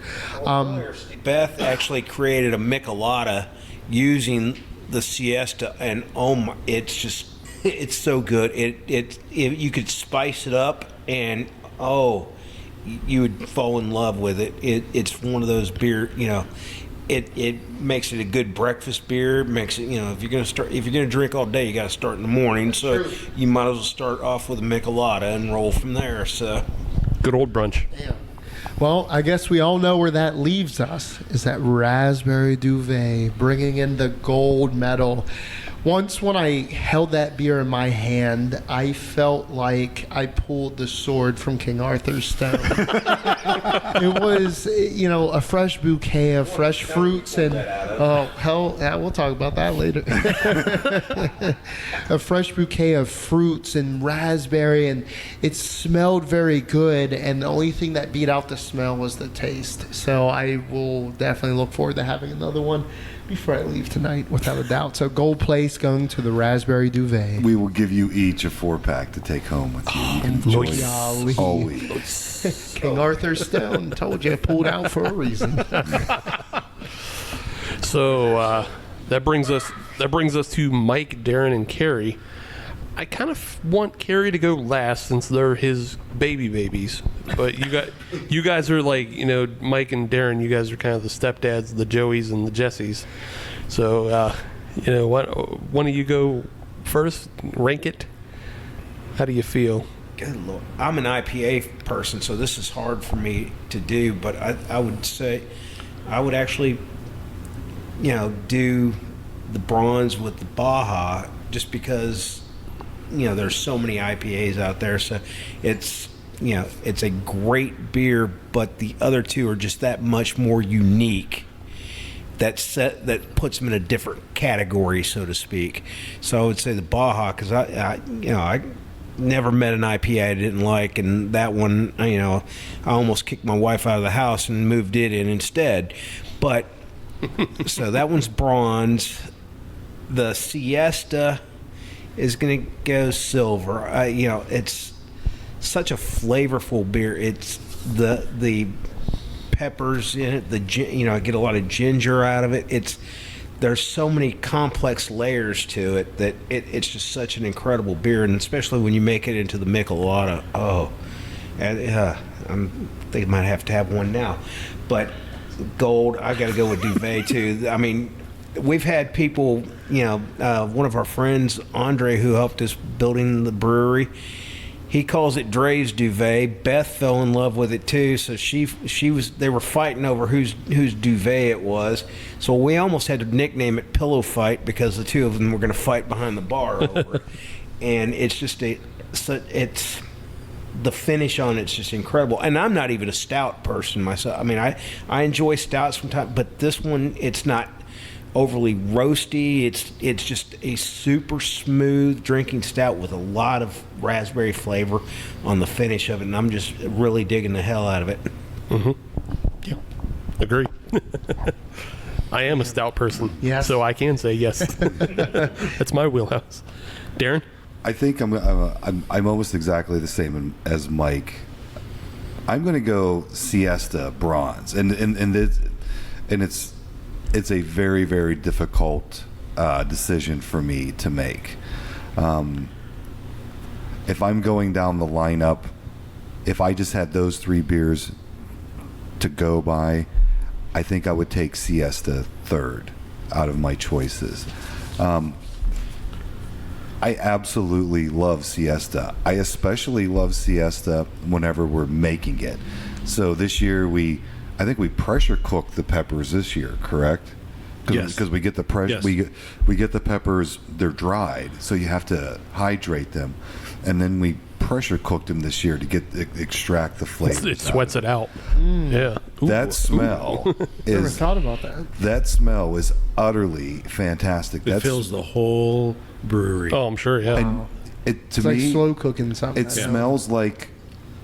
This is going to sound stupid. It smells like Mother Earth embracing you. But it's just like this very down to earth, beautiful smell. However, I really, really like Baja 1000. I love the Christmas of it. I love, and I'm not the biggest IPA guy in the world, but I love this IPA. I'm liking IPAs more and more. I wasn't the biggest IPA guy just due to the fact that IPAs in the past were all about the piney, resiny, super bitter. Mm-hmm. Now it's all about the flavor, and I love that.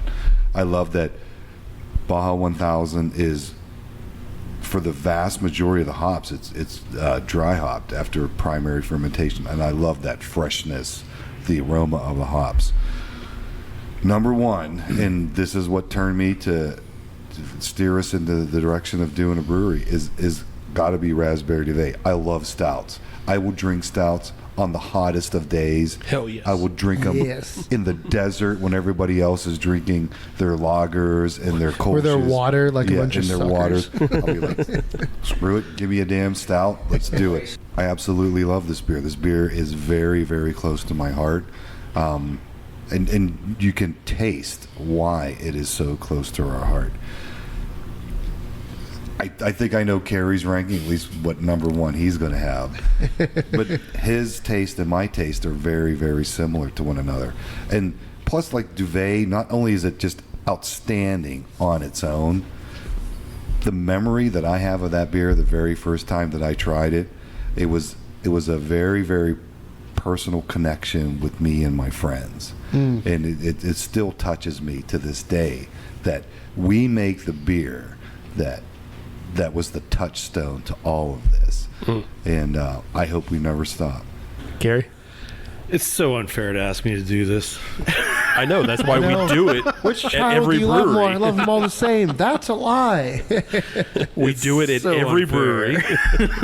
Every brewer has to go through it. Now pick your children and tell us which one you hate the most. My third choice, the bronze, would go to Baja, only because I've always gravitated towards non-IPA styles of beer. I like IPAs and I'll drink IPAs, but my heart is elsewhere. Second would be Siesta, but by like just a micrometer measurement, you know. Damn metric system. Yeah. Just like Picometer. the teeniest of tiniest of margins. I love that beer because it's so complex. It has such a refreshing start and a kind of a hearty finish with the ginger that just it opens up your palate and then welcomes the peppers. And Duvet just beats it out by just such a small margin.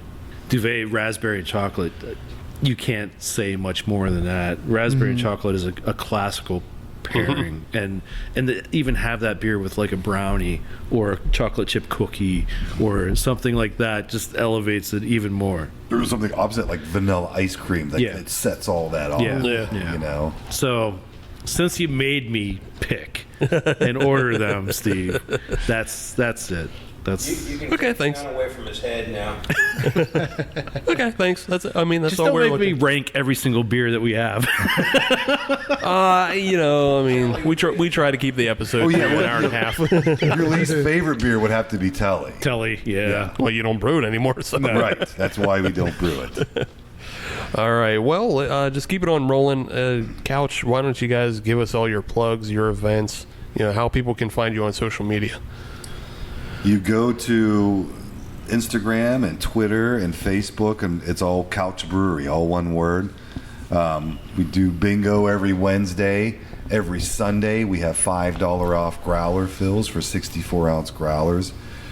Every Thursday, we have flight and a pint night. You get 3 beers and a flight and a pint for $12. So if you want to try all of our beers, and we usually have at least 10 or 11 beers on tap. Yeah. And I think the last time we counted, since we've been open, we brewed over 50 different styles of beer. Yeah. So this, Or variants of beers. Yeah, or variants of those beers. So we're not, we like to have fun and experiment with our beers a lot. We're always doing like quirky stuff. The Bob Ross on Sundays, in conjunction with $5 off growler days. This Saturday is 80s night, just for the hell of it. But there's always something going on. You can see our calendar.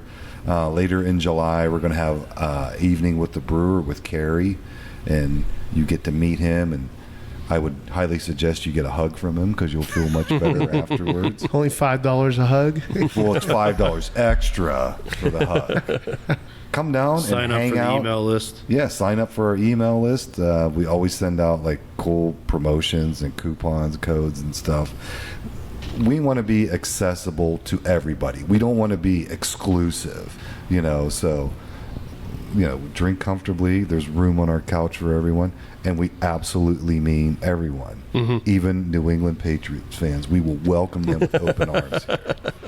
I know Dennis just dropped his mic. But no, seriously, we love meeting new people and having new people experience. And what other brewery in town has a disco ball? I mean, Yeah, we have 2 discs. yeah, we have 2. We have one in the back as well because Happy Yeast makes great beer. So if we're Right. doing an American style beer, we have a disco ball so they can be singing "Staying Alive" and stuff. You got to entertain all life forms, great and small. Yeah. So yeah, and then when we do use an English ale, we got Led Zeppelin poster back there Oh, right too. on. So Yeah. You got do you got a black light for that poster or? Actually, we do have black Okay, lights floating so there around you here go, somewhere. Yeah. And then for whenever we do the Belgians in the winter, we put up the posters of Jean-Claude Van Damme. Oh, okay, yeah. Yeah, one of them was muscles from Brussels. So. Yeah. Yeah, you gotta have your sudden death, and then you have time cop, and then What was one of the Kumite? Bloodsport? Bloodsport. Yeah, Kumite. Yeah. So Dennis, you have some plugs too. What are you guys up to for July? He's got some. So reach out to us, First Sip Brew Box, across all social media platforms. We on them, Twitters, Instagrams, Facebooks, all those guys. Check us out, firstsipbrewbox.com. As well, on top of that, we have Beers on the Bay coming up in Erie. And for this month, which is the first month all year that we've actually released who we're featuring in a brew box early on, we're actually partnering and collaborating with Fresh Fest this month, which is super cool. So we're celebrating diversity in the beer scene. So we're the only ones that you can get Fresh Fest dope swag from before Fresh Fest hits next month. So reach out, subscribe, and you'll get some really, really cool gear for a cause. Off the air, we will sample our Fresh Fest beer. It's still in the fermenter. Ooh. And we're not giving away any secrets, but you guys can Let's try do it. out. With that said, also off there, on there, whatever Steve wants to do, we're looking to do multiple Fresh Fest pregame parties across breweries that are part of the Fresh Fest collaboration. Absolutely. Yeah, that's Here. definitely You staying guys are on there. definitely on the Yep. list because we love Couch Brewing or Brewery. So if you want to find us on social media, all you have to do is search Hop Nation USA, and that'll get you Twitter, Instagram, and Facebook. And if you want to listen to brand new episodes of the Hop Nation USA podcast every Friday, as you should, even though this one actually came out on a Thursday for the holiday, happy July 4th, everybody. You just have to search Hop Nation USA on your favorite podcatcher, including Stitcher, Podbean, Google Podcasts, Apple Podcasts, Laughable, Player FM, and a whole bunch of other shit. And Spotify. We love our Spotify listeners. But if you're on any of those platforms, leave us a 5-star review because... We're a 6-star show, but they only let us give 5. And that's a bigger crime than Dennis stealing Adam's catchphrase. Sorry, Adam. But yeah, I just want to thank everybody here at Couch Brewing for having us down. You guys have some... Brewery. Fuck, I Laura. just did it. Done did it. Laura. Fuck, I did it. I want to Hashtag thank... not brewing. Yeah. I want to thank everybody here at Couch Brewery. Thank you so for having us down and letting us sample your beers. You have a lot of good stuff down here. Everybody who's out in the area looking for some place to just feel at home, not feel rushed. This does not seem like a place you feel like you're going to get chased out of. Doesn't feel like a place anyone's running anywhere. No, exactly. And I'm cool with that. I don't fuck running. Not a runner. Apex predator over here, top of the food chain. Have you looked at my midsection? Fuck running. We just want to thank you so much for coming down, you and Dennis, for talking with us. It's been a true pleasure. We had a blast on this side of the table. Awesome. We hope you guys had a blast on for your sure, side for sure. of the table. Learned a lot about pornography along with some beers, and I think that's probably the most important thing that we can get out of this podcast. I hope we filled up everybody's... Yes. We filled up everybody's private Google search. Oh, God. We done did a lot. But, all right. Thank you, fellas. Yeah, thank you. Thank you very much. Seriously, thank you so much. But we'll be back next week with episode 115. I don't know what we're doing yet. I don't know who will be on it. I think I will be. Humans. I'm the one that's got to be in charge of this stuff, so maybe Dennis, maybe not. Who knows? Dennis will be back sometime. We like Dennis. We'll be there. Yeah. Bugaboos. But until then, we'll see you next week.